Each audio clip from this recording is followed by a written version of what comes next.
এক দশকের অবকাঠামো নির্মাণ ও জটিল কারিগরি সক্ষমতা অর্জনের পর অবশেষে পরমাণু বিদ্যুৎ উৎপাদনের যুগে পা রাখছে বাংলাদেশ। ১৬ এপ্রিল কমিশনিং অর্থাৎ পরমাণু চুল্লিতে জ্বালানি প্রবেশের লাইসেন্স পাওয়া যায়। সব প্রস্তুতি শেষে ২৮ এপ্রিল বিকালে দেশের প্রথম পারমাণবিক বিদ্যুৎ কেন্দ্র রূপপুরের প্রথম ইউনিটে শুরু হতে যাচ্ছে পরমাণু জ্বালানি ইউরেনিয়াম লোডিং কার্যক্রম।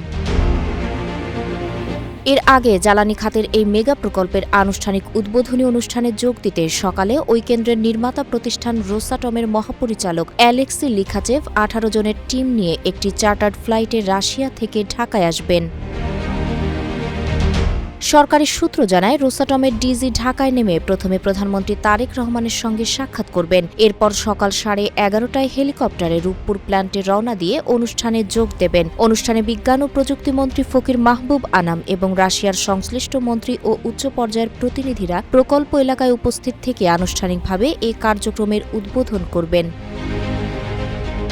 বিজ্ঞান ও প্রযুক্তি মন্ত্রণালয়ের সচিব আনোয়ার হোসেন জানান, প্রথম ইউনিটে জ্বালানির লোডিং শেষ হতে ৪৫ দিন সময় লাগবে। জুলাইয়ের শেষে অথবা আগস্টের শুরুর দিকে প্রথম ইউনিট থেকে অন্তত ৩০০ মেগাওয়াট বিদ্যুৎ জাতীয় গ্রিডে যুক্ত হবে। সেই সঙ্গে চলতি বছরের শেষ নাগাদ বা আগামী বছরের শুরুতে প্রথম ইউনিট থেকে পূর্ণ সক্ষমতায় বিদ্যুৎ উৎপাদন সম্ভব হবে। এতে ১২০০ মেগাওয়াট নিরবিচ্ছিন্ন বিদ্যুৎ মিলবে।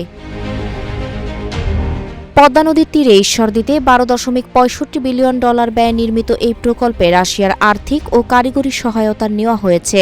এখানে দুটি VVER ১২০০ রিয়েক্টর ব্যবহার করা হয়েছে। দুটি ইউনিট পূর্ণ উৎপাদনে গেলে এখান থেকে মোট ২,৪০০ মেগাওয়াট বিদ্যুৎ পাওয়া যাবে, যা দেশের মোট চাহিদার প্রায় ১০%-এরও বেশি পূরণ করবে। তাহেরা আক্তার, রূপালী বাংলাদেশ।